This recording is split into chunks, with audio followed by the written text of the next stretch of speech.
I declare and decree in this season, I will submit to the voice of the Holy Spirit calling my name. I am walking in the fullness of His purpose and plan for me and my life. It is my... Hello.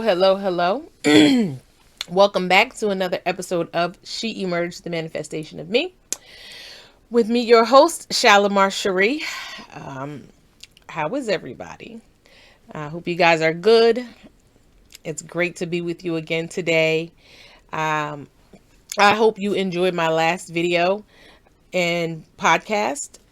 This is the second part to that video, and there may be a third part because this subject is really, really deep.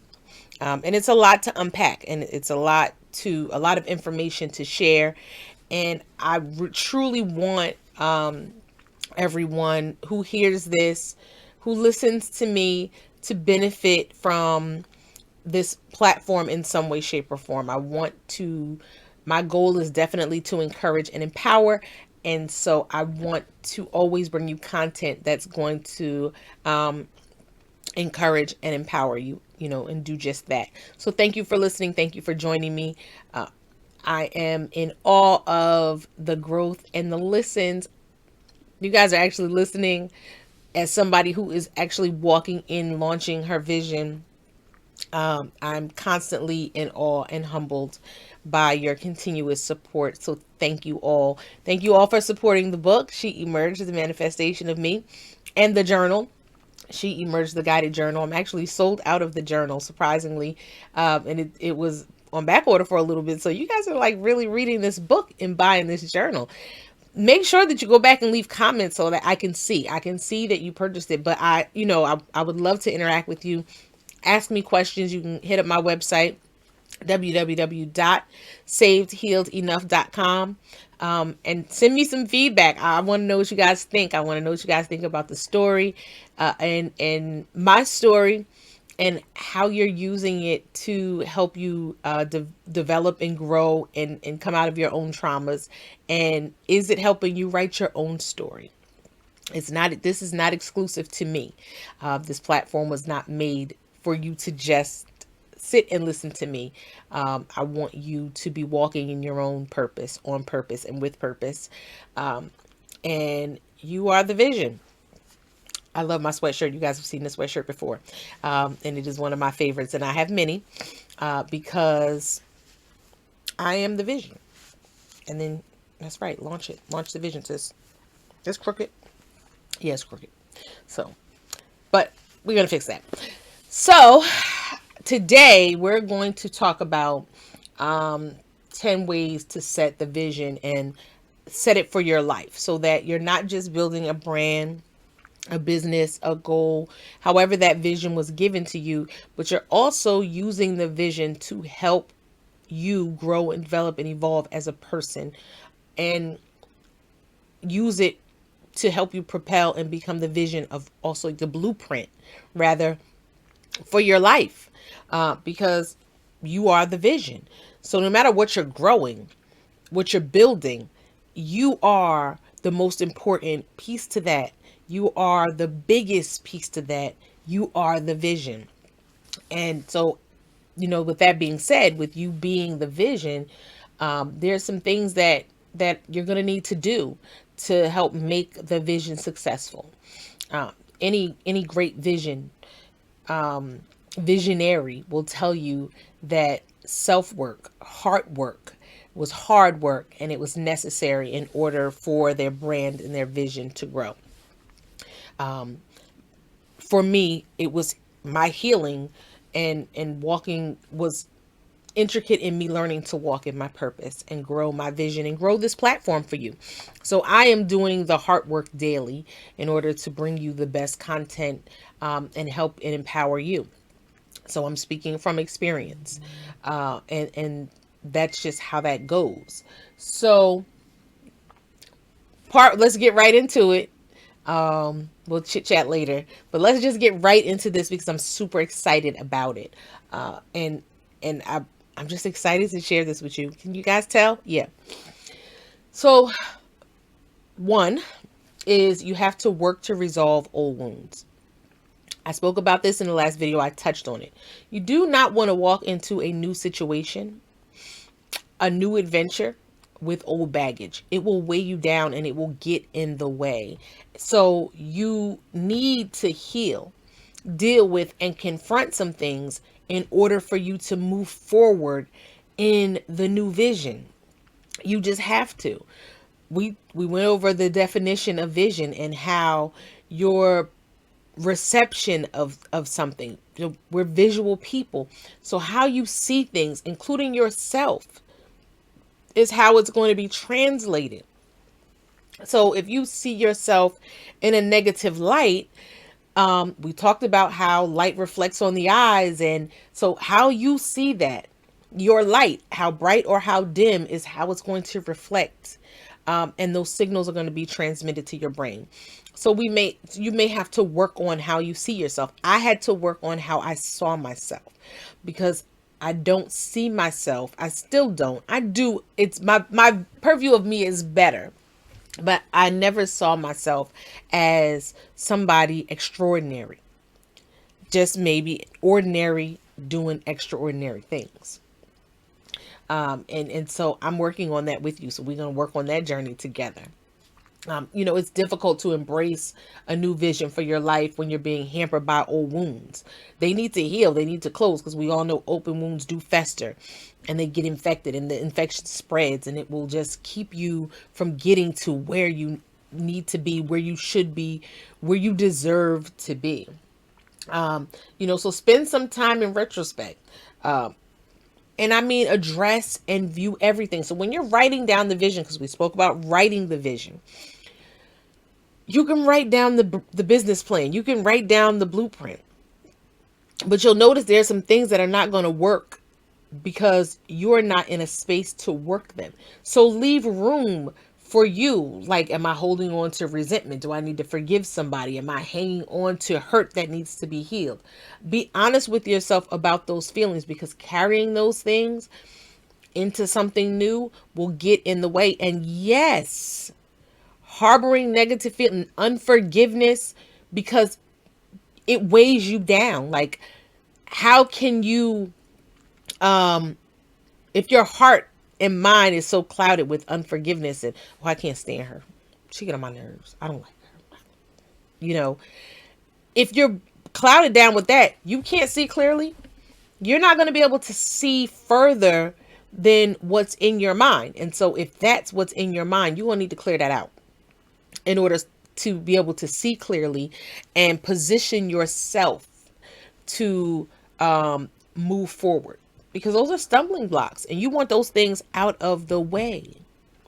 Okay. You want those things gone.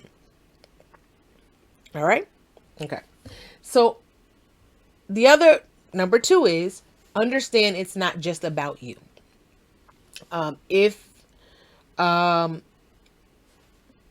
When I got my vision and my purpose was revealed to me, I panicked. I had an all-out panic attack. I was just like, I ain't doing this.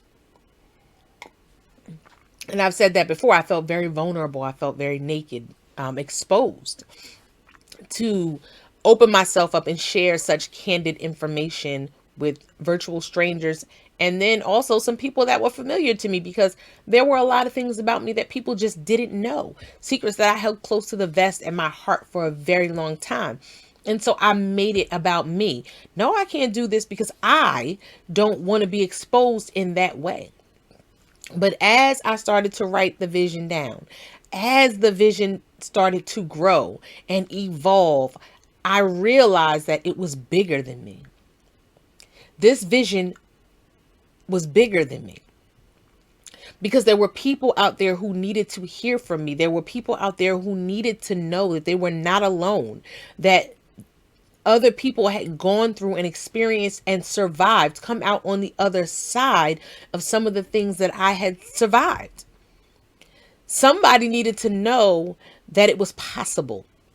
So it couldn't be just about me, because what I had gone through was not simply exclusive to me. There were things that I had survived and gone through that I speak about in my book that women in biblical times had even experienced. So some things don't change, good, bad, or indifferent.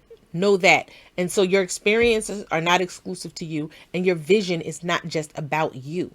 It serves a purpose for me in the earth realm and in the spiritual. And my purpose is encouragement and empowerment and assisting people to go from trauma to triumph and working through their traumas as I worked through mine. And it became therapy for me, to know that I was not alone. And so, you know, seek out the vision for your life that makes the world better for others, even if it's just products. Like, it's something so simple as my sweatshirts, my t-shirts, the mugs that I make, the stuff that I do. It it contributes to the world. There are people who I do a lot of t-shirts and products for churches. I loan my services to schools, to community centers, for sports activities. Maybe their sports team needs t-shirts. Maybe they need jerseys with numbers on them and they can't afford some of the bigger vendors. So I can do my part by making those things for them at reasonable cost. I can donate my time and services to some community organizations that may need gifts for kids. Christmas time, I can make things and for them to gift to children. I have done Christmas ornaments with the Girl Scouts and taught them how to make custom Christmas ornaments with pictures in them for their family and friends so they could give, gifts, teaching them a new skill. So this something that I look at as just so simple, contributed to a greater purpose. And I never looked at it that way because, again, perception is reception. I can't say that enough. And I needed to think outside and step outside of my box, to realize that, what I was doing was bigger than me. And ultimately, it was revealed to me in this process of how I was going to accomplish that. So understand that it's not just about you. When you are given the vision, there's a purpose behind it. You are intricate in that purpose. You are the vision. You are the most important component to launching the vision. But the vision is always bigger than you. Okay? Number 3, explore your passion and talents. Use what you got. 9 times out of 10, your vision will utilize skills you already have. You just don't realize the extent of those skills. I've been making t-shirts for years for people who memorial t-shirts. I started doing them for my girls for their birthday parties as VIP gifts. So it was not something that I thought of as a super exclusive skill. It was something that I enjoyed, I liked to do. And then I got introduced to, craft machines and all this, and I have a ton of them. And I got some enjoyment out of it. It's my happy space. So when I need to just pull back, I can go into my office and just create, get it all out. And my skills have evolved. I now do woodwork. I can cut glass. I do a lot of different things. But it was something that I actually enjoyed. I was passionate about it. I got joy from it. And God ended up taking and using those things for my good. I enjoy helping people. I have a servant's heart.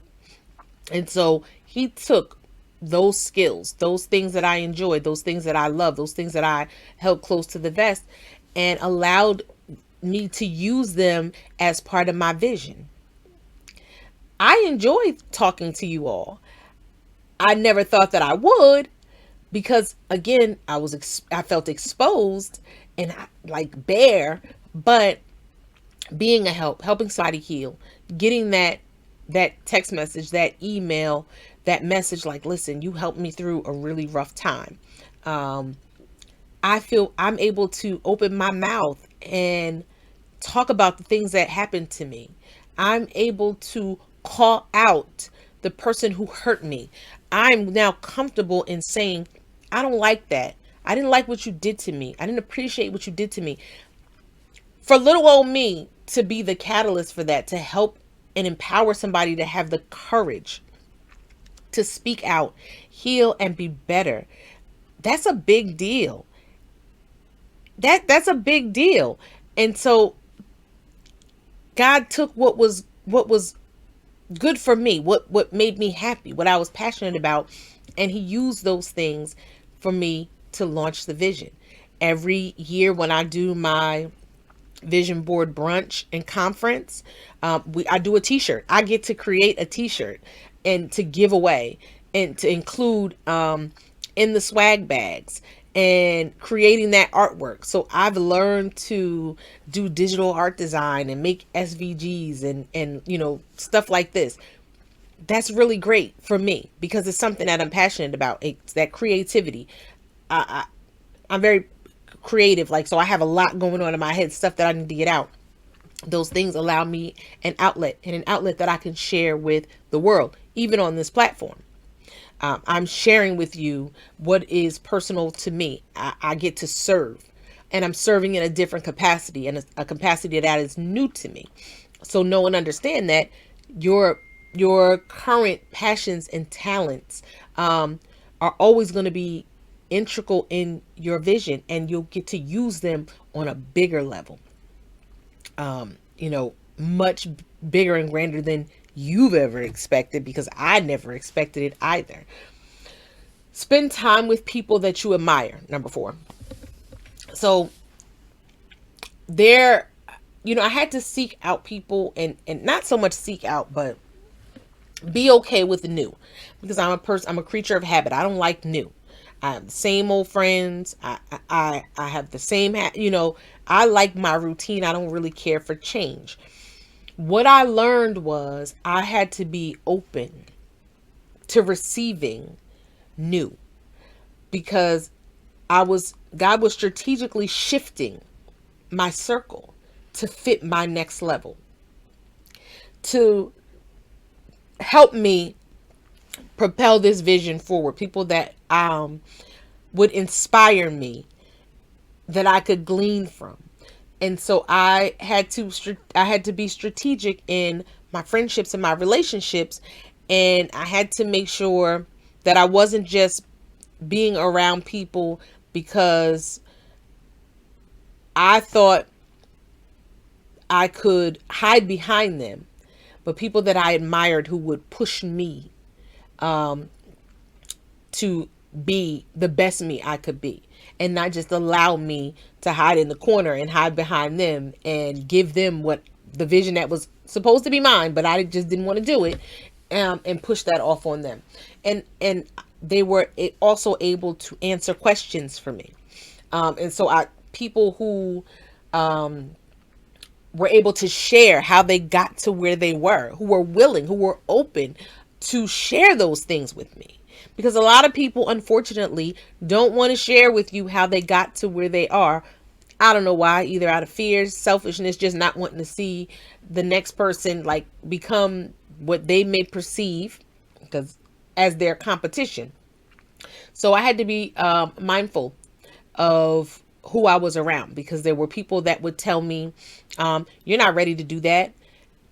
You shouldn't be doing that. I don't believe that's what God gave you.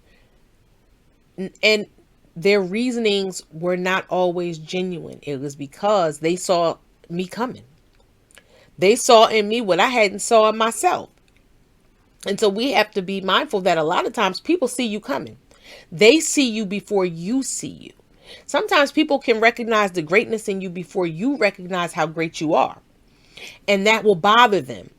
And you don't understand why they're treating you a certain way, but it's because there's a light in you that ain't in them, and they see it. And what better way to stop you from outshining or outgrowing them, even though that's not even what you're thinking or your intention, than to manipulate you into not moving forward in something. Be wary of the ones that won't answer questions, that don't want to share with you. You ask me a question about how I built my platform and how I'm working, I'm going to share it with you. Why? Because it's not exclusive to me. So in the new season that was opening up for me, I had to be mindful of who I was surrounding myself with. And so I have people around me that I admire greatly who don't mind answering my questions on how they were able to launch their vision. How did you get the courage to how did you get the courage to do it? How do you do it on a daily basis?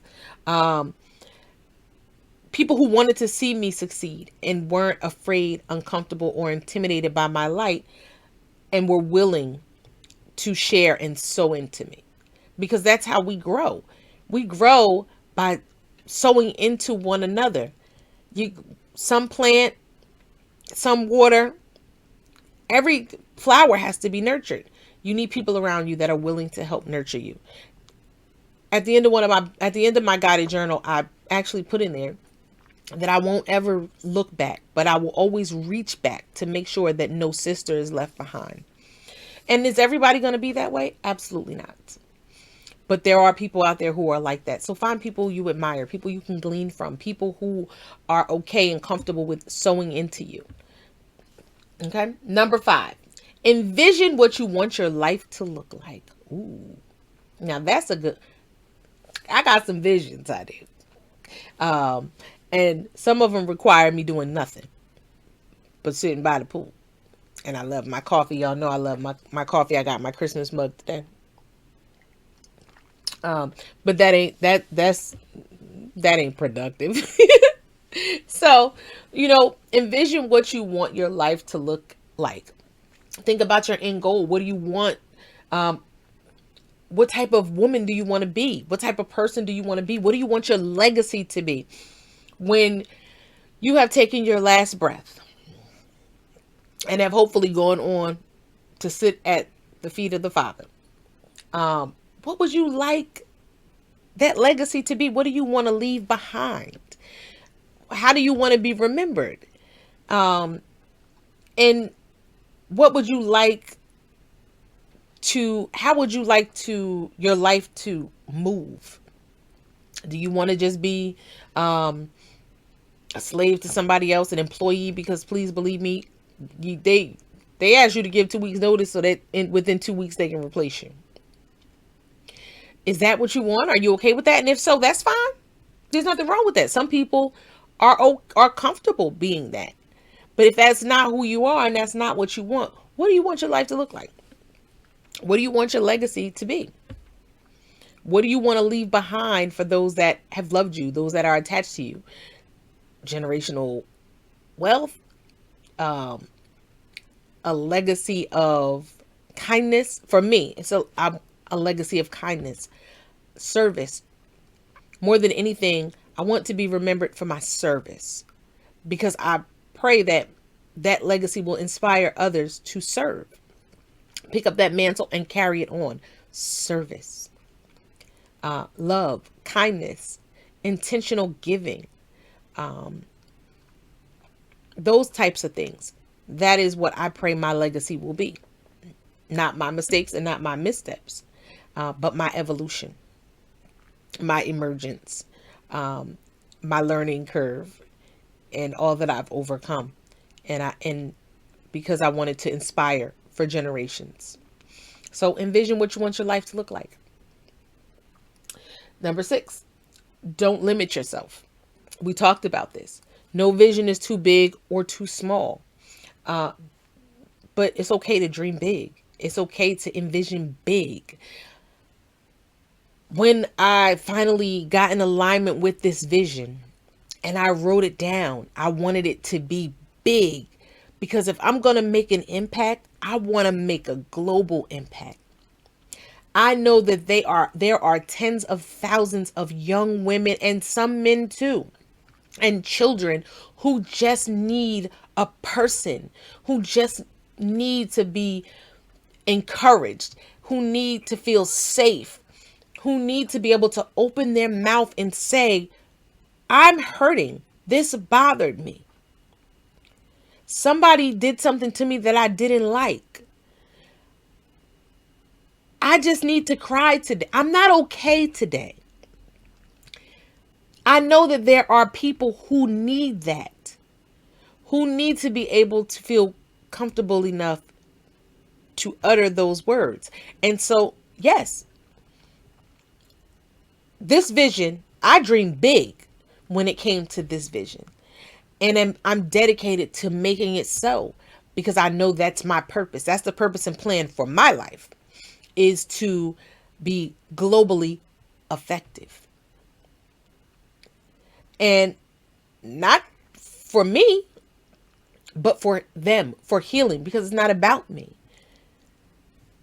I want to heal a nation. I want to heal women and children who have been affected in a way that I have been affected and didn't have the support, didn't have somebody to say, it's okay, open your mouth, move forward. It is possible. That's who I want to be, because I know that it is possible.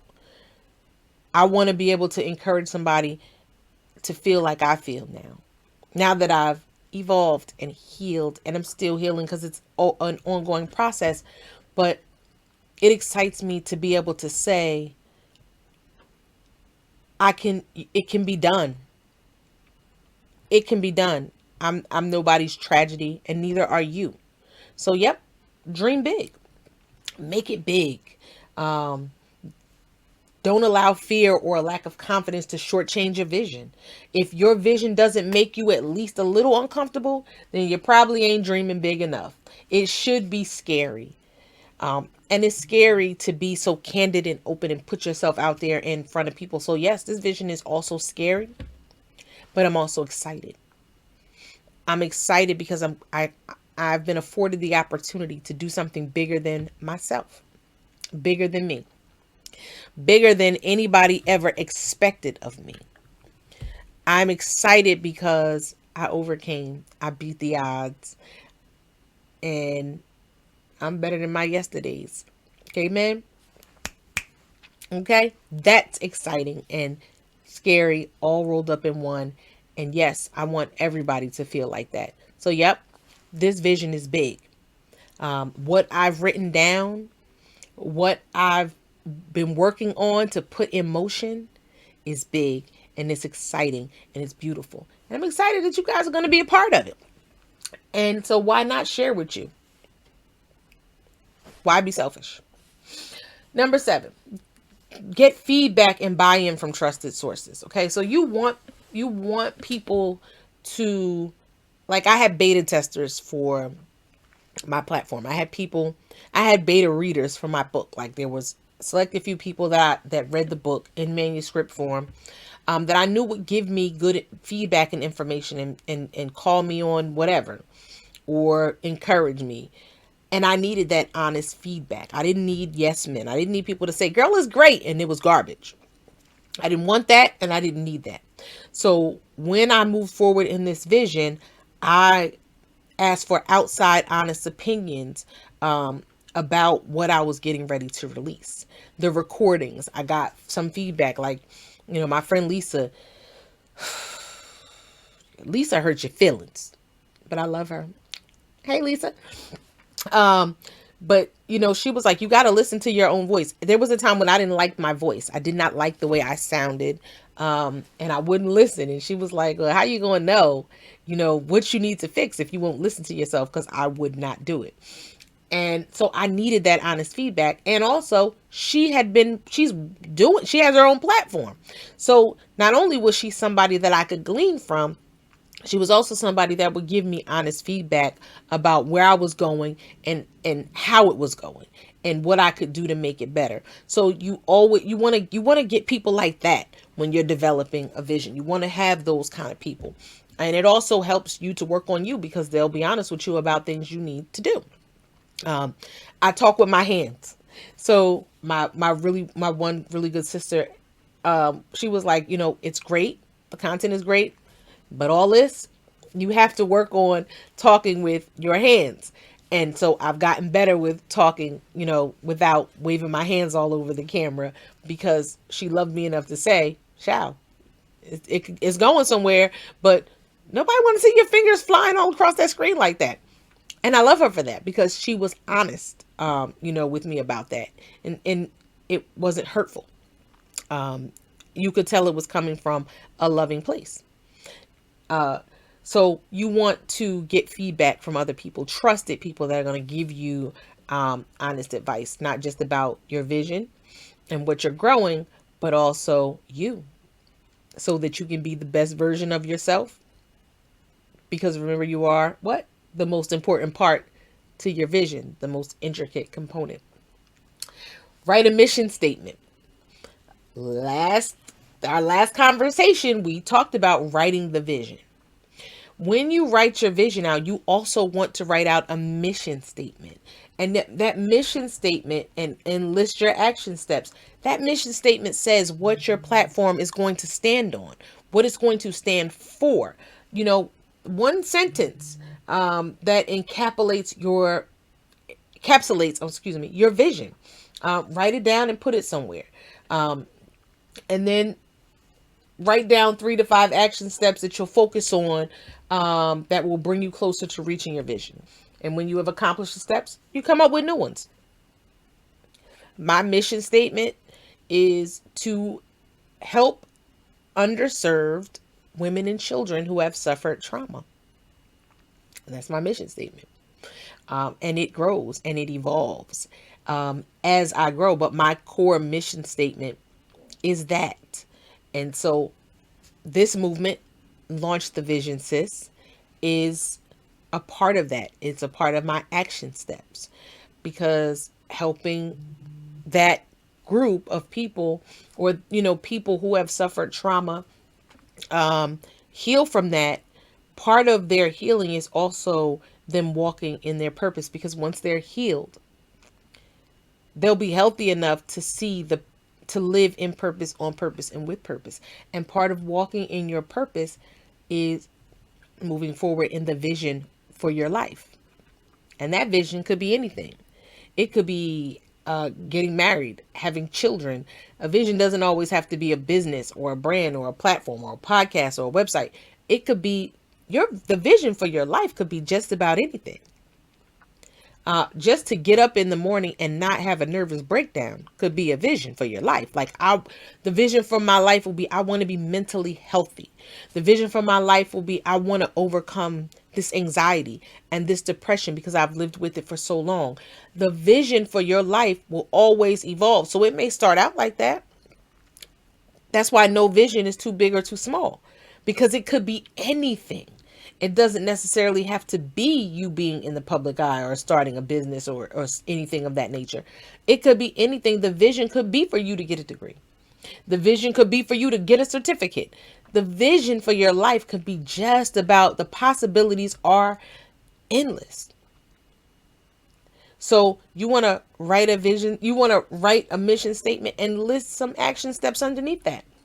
You know, just one thing that encompasses all you're trying to accomplish.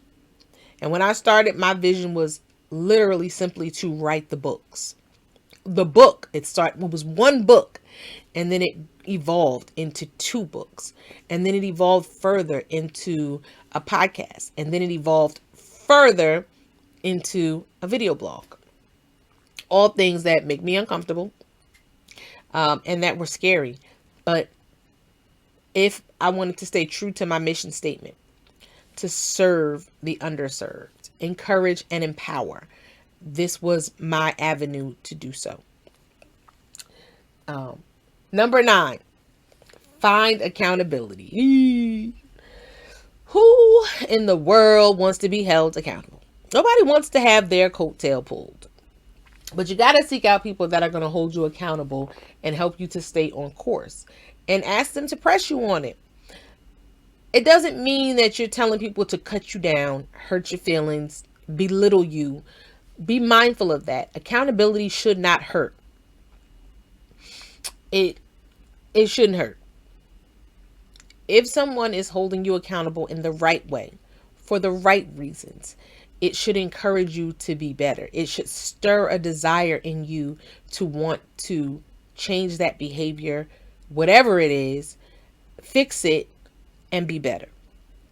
And because I've experienced both, I know the difference. If someone claims to be holding you accountable, but it's demeaning and it's hurtful and it discourages you in any way, that ain't accountability. That's just being me.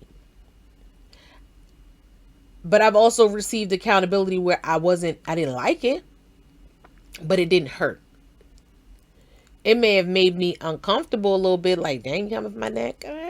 But I knew because of the delivery that it was coming from a place of love. And I was in a place where I was ready to receive it, because that's also something that you need to be aware of.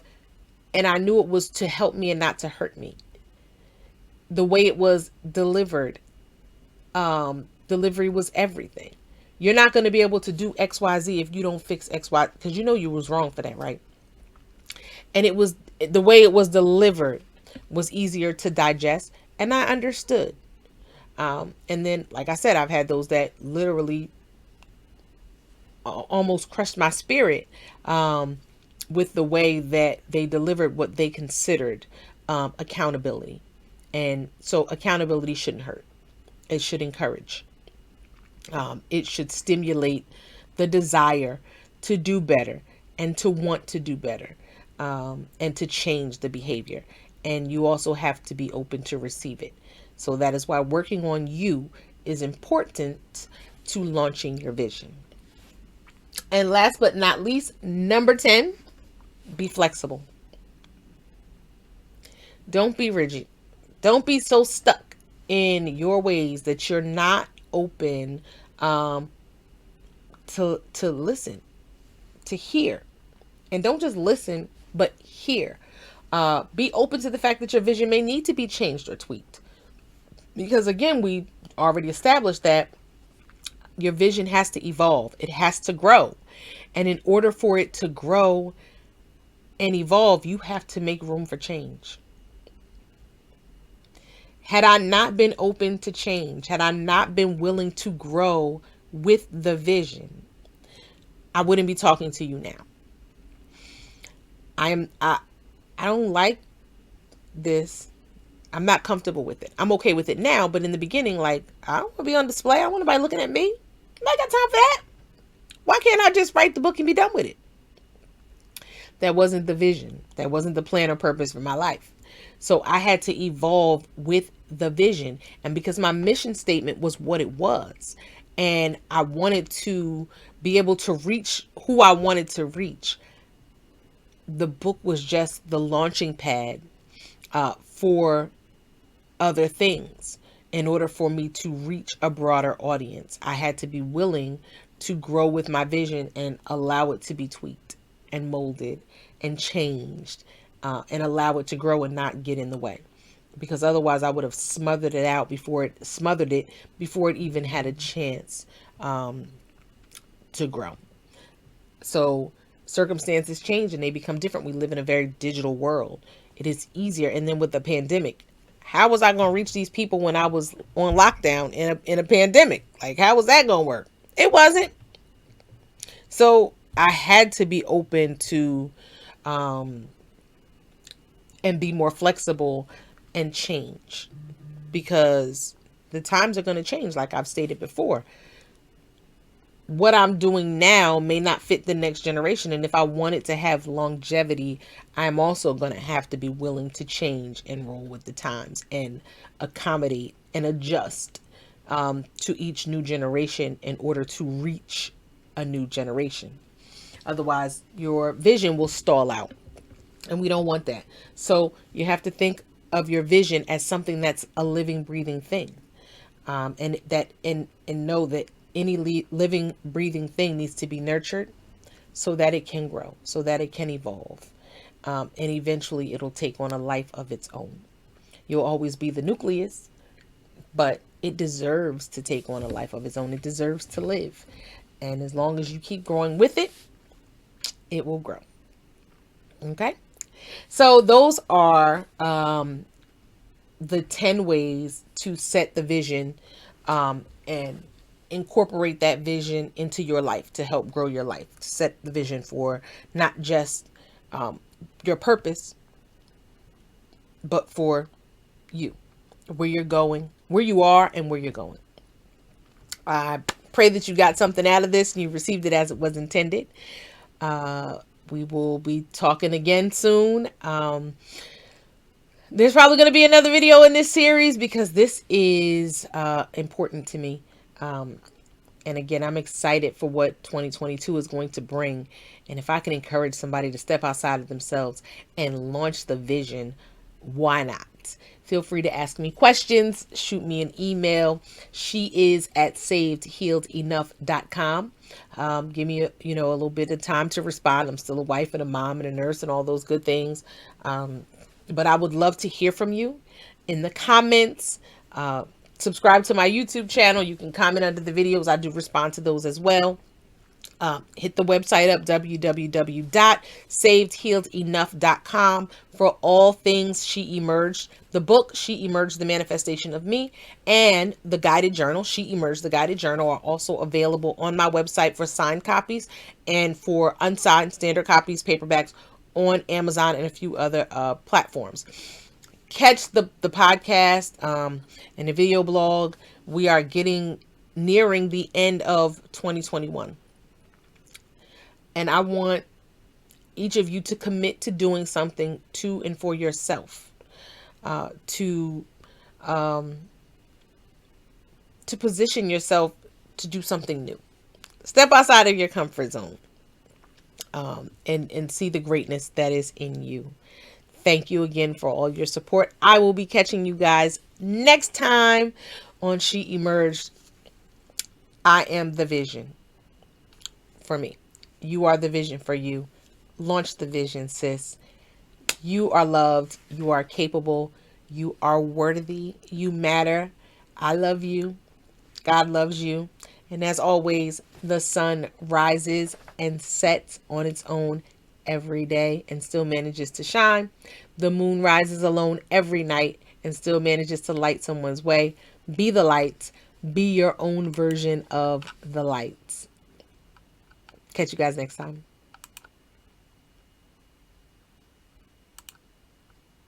Reaping season, and I shall reap the harvest of my labor as promised. I have been called. I am a willing vessel.